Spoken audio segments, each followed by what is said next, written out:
como eu havia prometido, eu deixei para falar para vocês, nesta aula, que seria a segunda aula, falar a respeito dos Evangelhos e Atos, já que a aula passada foi uma introdução. Eu passo geralmente no início da aula o que eu vou tratar em todo o período da aula presente. Então nós vamos fazer um pouco um panorama e uma introdução ao Novo Testamento e os Evangelhos, para poder os irmãos entenderem, na hora que for elaborar o trabalho, o que é uma visão panorâmica e o que é uma introdução. Porque muita gente confunde essa matéria, teologia do Novo Testamento, com introdução ao Novo Testamento ou com panorama do Novo Testamento, que são matérias do curso básico. Mas as matérias do curso avançado em teologia, ou esse que a gente chama de teologia ministerial, requer que você já tenha uma visão panorâmica e introdutória de algumas coisas para poder você mergulhar no avançado. Então, é como se fosse comparar o nado. Tem gente que aprendeu a nadar cachorrinho e acha que pode atravessar um rio muito longo, não é? Acha que pode nadar em águas profundas. Mas, quando a gente chega no nível já 2, no nível acadêmico de teologia, a gente avança mais um pouco e tem que nadar de peito profundo, mergulhar e dar umas braçadas fortes para poder avançar no conhecimento. A gente também vai falar dos evangelhos sinóticos, inclusive também da teologia de João e Atos. Então vai ser a teologia de Mateus, de Marcos, de Lucas, de João e de Atos. Os irmãos que vão escolher um livro para poder fazer a sua pesquisa, já pega aqui a ideia de como vai ser tratado. Aí digamos, eu estou falando aqui sobre um livro, de repente você faz a pergunta: Gibe, se eu fosse falar sobre a teologia de Mateus, pensando no personagem, iria mudar alguma coisa? Nesse caso aqui não iria, porque Mateus só tem um livro. Então falar do personagem, da teologia dele, e falar do livro, da teologia dele, acaba sendo a mesma coisa, porque Mateus só tem um livro, Marcos só tem um livro. Lucas, para eu falar da teologia de Lucas, eu tenho que trabalhar com Lucas e Atos, porque eu estou trabalhando com as obras existentes dele. João, se eu quiser falar da teologia de João no Evangelho, eu tenho que especificar. Mas se eu quiser falar da teologia joanina na Bíblia, eu tenho que trabalhar João, 1º, 2º, 3º João e Apocalipse, para poder pegar todo o conteúdo de informação disponível desse personagem, desse escritor bíblico.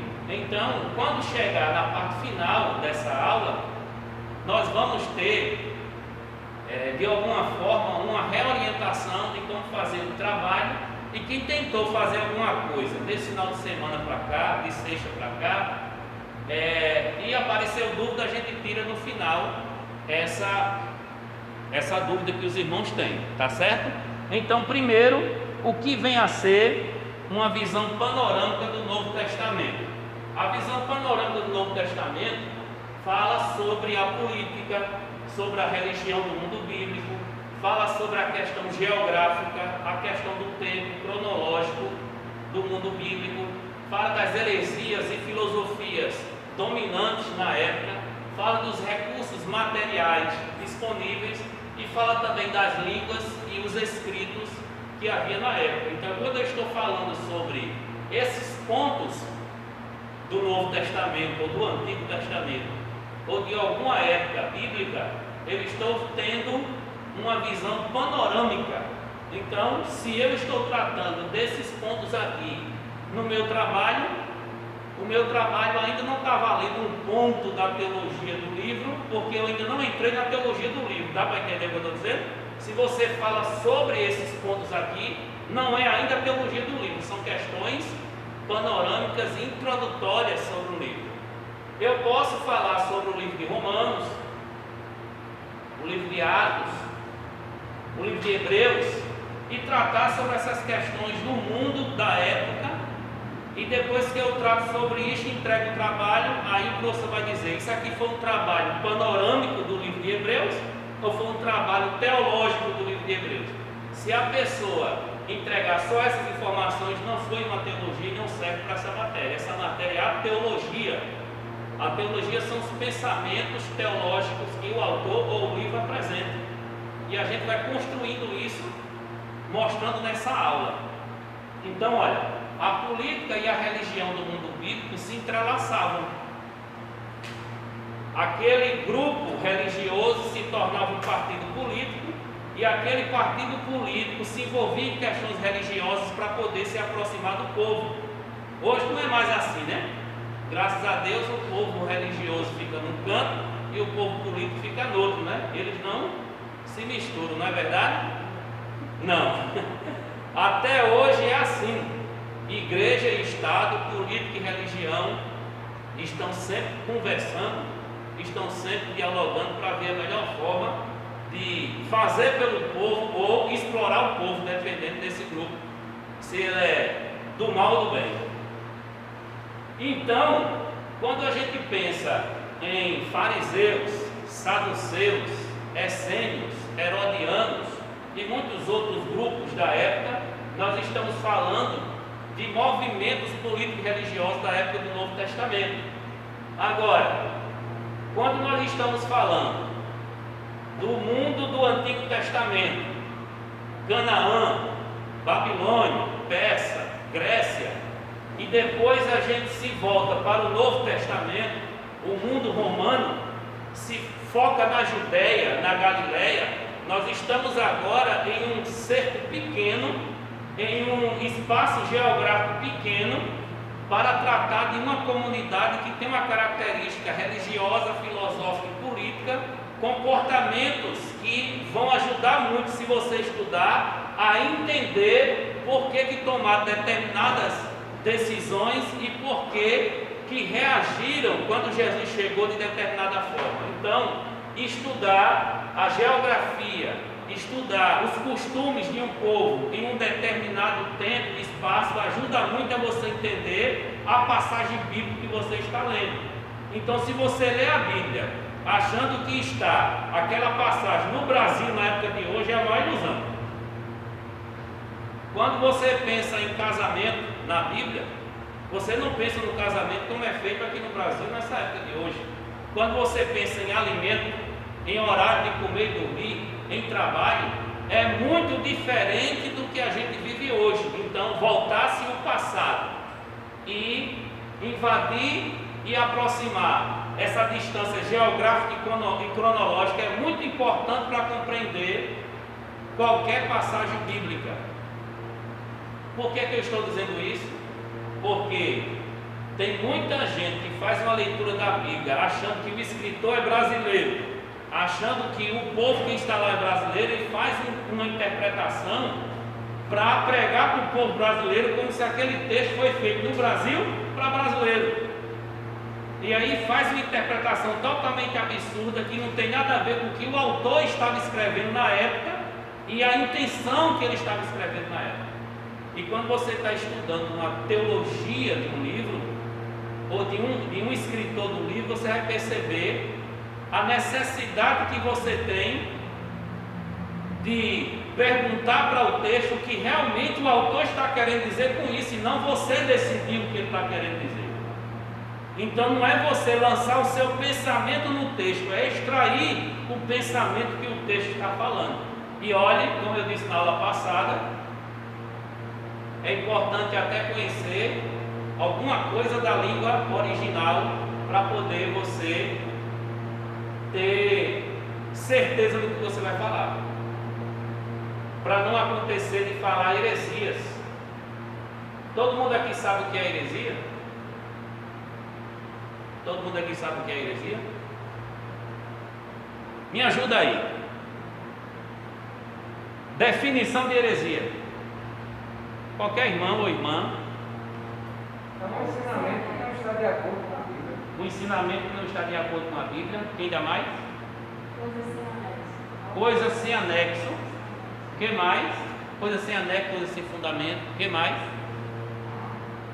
O que você entende na sua cabeça quando diz assim: aquele pregador falou heresia, naquela igreja tem muita heresia, ou li um livro Olha aí, muita heresia tem nesse livro. O que é que você entende por heresia? Me ajuda aí. Mentira. Ela foi deu.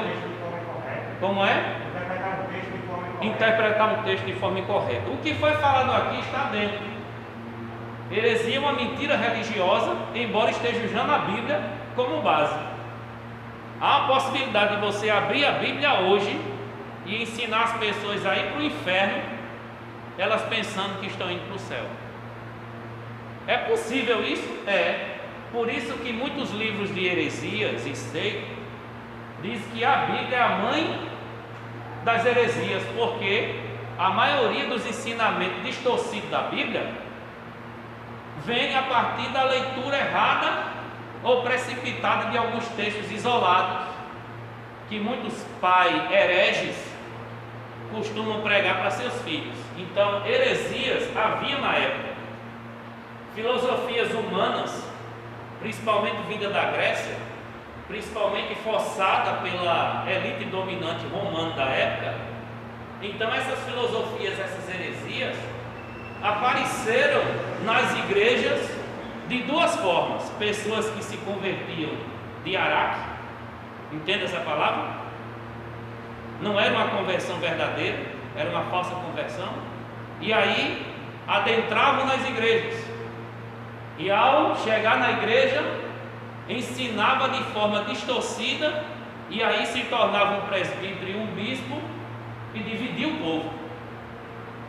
Aprendiam questões filosóficas de Aristóteles, Platão, Sócrates, dos epicureus, dos saduceus, que já era de uma ordem religiosa judaica, e todos esses grupos aí ou implantavam pensamentos gnósticos ou judaizantes para distorcer o povo, e as cartas dos apóstolos enviadas às igrejas eram para purificar a igreja do falso ensino e das heresias. As cartas não eram para ensinar você apenas a como viver na bênção, como viver na vitória. As cartas eram para corrigir muita coisa que estava sendo ensinada por pessoas infiltradas na igreja, ou gente que escrevia a carta, colocava o nome do apóstolo como se fosse apóstolo e entregava, vai lá e entrega naquela igreja que foi o apóstolo que mandou. Muitas cartas foram escritas assim. Há mais de 50 cartas da época do Novo Testamento que são falsas na questão da autoria e na questão do ensino. Isso é muito perigoso. Os recursos materiais disponíveis na época eram escassos, mas foram suficientes para poder a igreja prevalecer diante das adversidades, diante dos problemas que enfrentava. Então, já havia uma língua disponível universal para que o povo pudesse se comunicar aqui, ali e além. Lembra o que foi que Jesus disse em Atos, capítulo 1, versículo 8? Recebereis poder ao descer sobre vós o Espírito Santo, e sereis minhas testemunhas, tanto em Jerusalém, como em toda a Judéia e Samaria e até os confins da terra. Eles tinham recursos para avançar nas águas a pé, e tinham recursos para escrever, o material para escrever, a língua para poder escrever e as pessoas entenderem.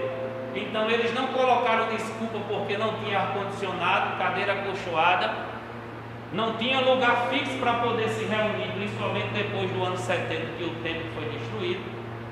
Não tinham data show, ventilador e ar-condicionado, e era pressão de imperadores e de religiosos e filósofos, dia e noite ameaçando de morte, ameaçando matar, ameaçando expulsar, ameaçando tirar privilégios de cidadão que cada um tinha. Apesar disso, a igreja avançou e prosperou. Prosperou não no sentido de agariar bens e fundos, prosperou no sentido, conseguiu cumprir o ídolo que o mestre mandou: por todo mundo pregar o evangelho a toda criatura. Essa é a prosperidade da igreja. Não adianta construir andares para cima, porque aí só estava seguindo o exemplo da Torre de Babel, construindo andares para poder tocar no céu. Não adianta prédios e prédios se o Evangelho não está chegando no coração do povo. O segredo do avanço e do progresso da igreja, nós aprendemos no Novo Testamento, é o Evangelho no coração do pecador, transformando ele em cidadão do céu. Quem está entendendo, diga amém. Amém. Isso aqui é uma visão panorâmica do Novo Testamento, ainda não é a teologia do Novo Testamento. Gil quer dizer que esse trabalho o caldo é grosso, Você já tomou uma sopinha que tinha só osso e duas verduras, assim, 2 tipos de verdura? Já tomou uma sopinha assim? Se não, você vai dizer, meu Deus, o caldo está tão fraquinho. Mas quando começa a colocar mais elementos, que o caldo fica grosso, aí você diz, agora eu senti que investiram aqui tempo e conteúdo. Então, se você costuma pregar sem investir tempo nem conteúdo, fazer estudo e leitura sem investir tempo nem conteúdo, então você vai entregar um trabalho vergonhoso para o professor corrigir. Mas se você costuma dedicar todos os dias um tempinho para estudar, busca em livros e materiais que forem disponíveis para poder mergulhar em um determinado assunto, você não vai ter dificuldade em entregar esse trabalho. Quer perguntar? É necessário no trabalho colocar isso aí? Não. Porque se é a teologia, a gente pode estudar, né? Pode. Aí vamos compilar no trabalho só o que é teologia. Isso. Aí quando eu entrar no livro de Mateus, Marcos, Lucas e João, aí eu vou dar, faça assim, entendeu? Mas qualquer curiosidade ou pergunta, pode parar e perguntar. Aqui você não vai ser punido por isso. Muito pelo contrário, suas perguntas ajudam muito. Olha, os recursos materiais disponíveis nunca foram obstáculo para a igreja em nenhuma época há mais de 2000 anos de história. O problema da igreja sempre foi falta de recurso espiritual, porque não quiseram usar ou não conheciam esses recursos. O problema sempre foi esse. Então os recursos espirituais, a janela do céu se abrindo, estão à disposição da igreja o tempo todo. O problema é a igreja acreditar que depende de prédio, de microfone, de instrumentos humanos para poder fazer. Quando eu digo instrumentos manufaturados feitos por homem. Mas Deus sempre se utilizou de pessoas e da sua palavra para fazer a sua obra. Isso é essencial. O resto pode se providenciar de qualquer jeito. Por isso que não tem pandemia, não tem Covid, não tem inferno nem a moléstia dos cachorros, como diria minha avó. Nada impede o avanço. Gostou, foi, irmão, da moléstia dos cachorros? Gostou? Então, não tem cachorro nem a moléstia que impeça o avanço dessa igreja. Não tem lei humana, não tem ameaça de dentro nem de fora, não tem gente dizendo que não vai dar dízimo, que não vai dar oferta, não tem nada que impeça o avanço da igreja. Se é de Cristo, vai estar de pé e vai prosperar. Amém? Amém. Os irmãos me perdoem a moléstia dos cachorros, mas ela existe, né? E ameaça a igreja. As línguas e os escritos. Muito importante saber como as pessoas se comunicam e como chegar o escrito até ela para poder ela entender a mensagem e poder seguir o que a mensagem diz. E Deus preparou tudo. O ambiente estava todo pronto para que quando o Messias chegasse, havia uma expectativa messiânica dada pelos judeus, havia estradas organizadas feitas pelo Império Romano e havia uma língua que a Grécia havia implantado como língua mundial para poder o povo falar. Por isso que Paulo disse, chegando à plenitude dos tempos, Deus enviou seu Filho em semelhança da carne para condenar na carne o pecado. E essa plenitude dos tempos significa dizer, no tempo exato que Deus planejou, Ele veio. E Deus sempre faz assim, amém? No tempo exato, no momento certo, Ele faz aquilo que Ele prometeu. Isso é só uma visão panorâmica. Vamos avançar? Gil, e se eu quiser apresentar mais coisas sobre a questão panorâmica, eu falaria sobre o quê? Eu falaria sobre o cânon, que são as listas dos livros, que nem sempre eram 27 livros que estavam à disposição da igreja. Por volta de 200 anos, Os evangelhos, os 4, já eram aceitos por todas as igrejas, porque na verdade tinha mais de 20 tipos de evangelho. Tinha evangelho de Maria Madalena, evangelho de Pedro, né? Evangelho de Barnabé, o que você pudesse imaginar tinha de evangelho distribuído naquela época. Mas os 4 evangelhos eram aceitos pela igreja. As epístolas de Paulo, Atos, Pedro, a primeira carta e a primeira de João. As outras cartas eram questionadas, até que a igreja latina e a igreja grega já possuíam os 27 livros que nós conhecemos hoje, até que chegou o concílio para poder aprovar em 397 em Hipona, chamado Concílio de Hipona, na África do Norte. Em 393 depois de Cristo já havia catalogado e promulgado. Esses livros aqui são os livros inspirados, apostólicos, que a igreja deve seguir. 27 livros do Novo Testamento. Os evangelhos, as epístolas paulinas, as epístolas gerais e o livro de Apocalipse de João. Isso aqui são informações panorâmicas do Novo Testamento. Mas quais os critérios que usaram para saber se um livro ele era inspirado, ele era verdadeiro ou não? Porque mais de 50 livros circulavam naquela época. Diziam que era dos apóstolos. Teve até um tal de Marcião que apresentou uma lista de acordo com a teologia dele. Na teologia dele, o Deus do Antigo Testamento é diferente do Deus do Novo. Então, o Deus do Antigo Testamento é carrasco, frio, irascível, quase não tem amor. Já o Deus do Novo Testamento para ele era o Deus de amor. Então, as cartas que tivessem associado a esse pensamento dele, ele selecionou como uma carta ou um livro inspirado. E aí, por conta dessa atitude dele, o Ário e o Marcião foram personagens que atacaram a igreja com heresia, mas também serviu para que a igreja acordasse para começar a estudar. Você não tem noção como depois dessa pandemia vai se levantar gente para procurar seminário, porque muita gente fazia pergunta e não tinha como responder, porque não estudou aquilo. Tinha que preparar um estudo para poder fazer uma live, mas sempre falando a mesma coisa, porque não tinha conteúdo para oferecer. Então se faz necessário acordar para poder estudar algo, para poder oferecer conteúdo, porque a pior coisa que tem é o obreiro vazio da palavra.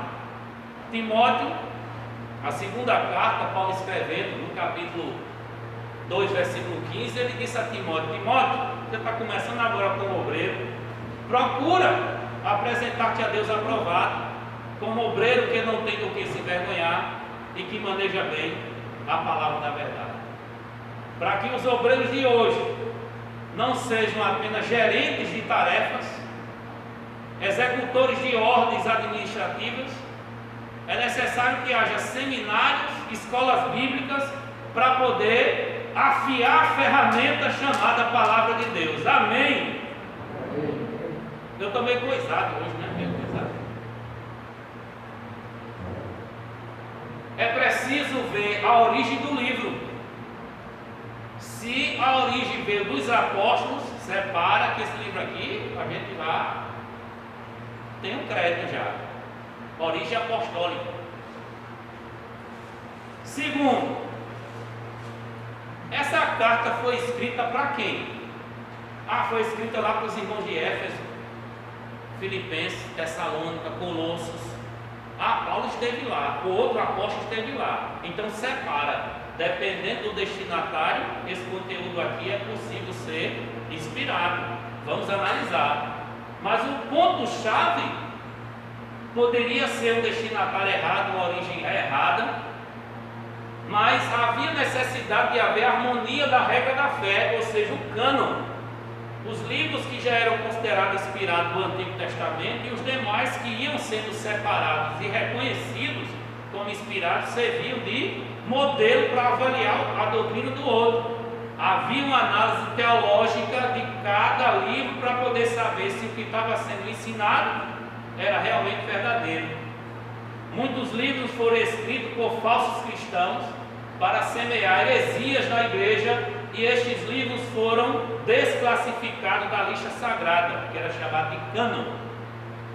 Então esse livro não era canonizado, era separado e denominado de livro apócrifo. Quem quiser ler para conhecer o que acontecia na época, pode ler. Mas para doutrinar a partir desses livros, esses livros não são inspirados para formar doutrina.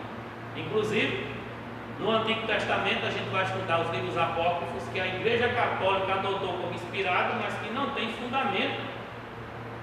Nós chamamos de livros apócrifos e eles chamam de livros deuterocanônicos. E quando a gente for estudar a teologia do Antigo Testamento, a gente vai entender melhor sobre isso. Vamos avançar? Eu quero dizer aos que chegaram depois, sejam bem-vindos, viu? Em nome de Jesus. E vamos avançando. Gil, eu quero falar sobre os 4 evangelhos. Não, Gil, eu quero só falar sobre um evangelho. Eu faço uma introduçãozinha ao livro, se eu quero falar do livro, ou introduçãozinha sobre a vida daquele autor, se eu quero falar sobre a pessoa e a teologia dela, pode. Então, ó, sobre os evangelhos eu fiz uma introduçãozinha aqui, rápida. Isso aqui que eu estou falando é a teologia? Não é. É só uma pincelada do ambiente e do que discorria na época. Eu ainda vou entrar na mensagem do livro mesmo. Eu vou entrar, esmiuçar a mensagem do livro. Inclusive, pastor Carlos, vai ter ponto extra. Se você escolhe o livro, vamos dizer Hebreus, para analisar só esse livro, e você lê o livro de Hebreus, na Bíblia, lembra? Hebreus capítulo 1, capítulo 2, até chegar no final, aí você vai ter ponto. Mas tem aquele irmão ali, o Tiago, que ele deu uma olhadinha e viu Filemon. Aí disse: Gil, eu vou querer Filemon. Então compara Hebreus com Filemon, não é? Então, não vamos comparar uma carta com mais de 15 capítulos com uma carta que só tem um. Aí o ponto que ele tem para ler Filemon não é o mesmo que o seu. Entendeu o que eu estou dizendo? Então cada carta vai ter a sua pontuação. Tem carta que vai valer 1 ponto, tem carta que vai valer 1,5 ponto, tem carta que vai valer 2, tem carta que vai valer meio ponto, e tem carta que nem vale a pena você dar ponto. É a de Filemon. Entendeu? Tiago vale ponto, Atos vale ponto. Aí a gente vai conversar. Não é? O máximo vai ser 2. Não é? O máximo vai ser 2. Então, onde é que eu quero chegar? É importante que você vai falar sobre a teologia do livro, que já tenha lido esse livro. Aí se você disser assim: Gil, eu li sobre o livro que eu escolhi, eu li no livro de Morris, no livro de Marshall, os capítulos que tratam desse livro eu li, fiz um resumo, ainda li na Bíblia o conteúdo lá. Aí você está dizendo que leu, fez um resumo, fez um trabalho desse jeito, e leu mais de um livro para poder fazer o seu trabalho. Eu não posso dar menos que 8 a você, independente se um resumo você soube fazer. Por quê? Porque você fez uma leitura, você foi atrás. Você pode ser ruim na forma de resumir, eu vou perceber e vou dizer: você é ruim. Porque é bom que a gente tenha uma pessoa que mostre para a gente que a gente não sabe. Aí você vai e diz assim: então diga como é. Eu sou a pessoa certa para dizer como é. Aí eu digo direitinho como é, você faz, e um dia, se você me encontrar por aí, rapaz, esse foi o cara que me ensinou como era. Pronto, estou satisfeito. Mas se quiser minha conta, a gente não vai fazer diferença, né?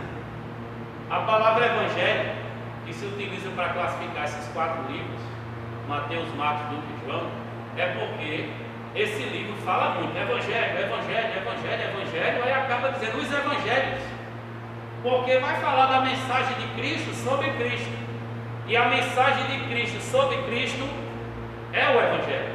Mas a palavra grega está ali, evangelho, e a tradução próxima a essas duas palavras que se juntam, evangelho, é boa nova, ou boa notícia, ou uma novidade que chegou a respeito do céu, a respeito de Deus, a respeito da fé.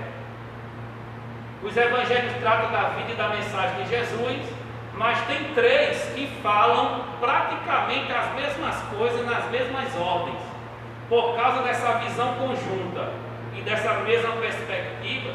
Eles são chamados de evangelhos sinóticos, são semelhantes: Mateus, Marcos e Lucas. João não tem a mesma perspectiva geográfica nem temática. João ele vai trabalhar sobre Cristo e sua mensagem, mas numa outra perspectiva. E quando você vai fazer uma teologia de qualquer um desses livros, você vai começar a perceber, se começar a ler Mateus e for ler Marcos e Lucas, parece que você está lendo as mesmas coisas, só que contada por uma pessoa diferente. E esses evangelhos, eles se completam, mas são muito parecidos com os outros evangelhos sinóticos. O Antigo Testamento apresenta 4 conceitos a respeito do Messias. Diz que ele é rei, o rei virá. Diz que ele é servo, o servo virá. Diz que ele é o filho do homem. E diz que ele é Deus ou filho de Deus. E esses 4 títulos dados ao Messias, você vai percebendo em Mateus, que apresenta Jesus como rei, Marcos, que apresenta Jesus como servo, Lucas, que apresenta Jesus como filho do homem, e João, que apresenta Jesus como filho de Deus. Gil, isso já é a teologia do livro? É não. Isso é só uma introdução. Você está entendendo, Alisson? Isso é só uma introdução. Parece muita coisa, parece uma coisa fantástica, mas ainda é uma introdução. Por que eu estou falando isso? Para que quando você entregar meu trabalho com expectativa de um 12, aí recebe um 6, diz: Gil, o que é que houve aqui? Escrevi tanto.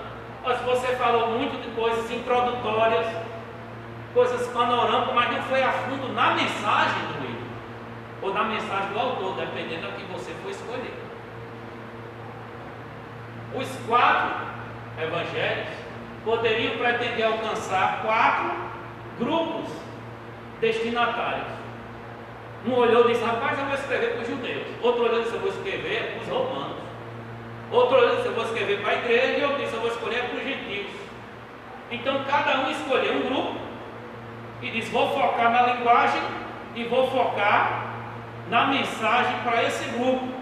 Mas quem for ler daqui para frente, em qualquer parte do mundo, vai entender e vai perceber que eu tenho uma perspectiva sobre Cristo e que eu tenho um público-alvo. Então, se eu entendo que Jesus é isso e meu público-alvo pensa assim, então é com esse prisma de o que Jesus é e quem é o meu público-alvo que eles vão entender minha mensagem. Se eles não pensarem assim, eles não vão entender minha mensagem.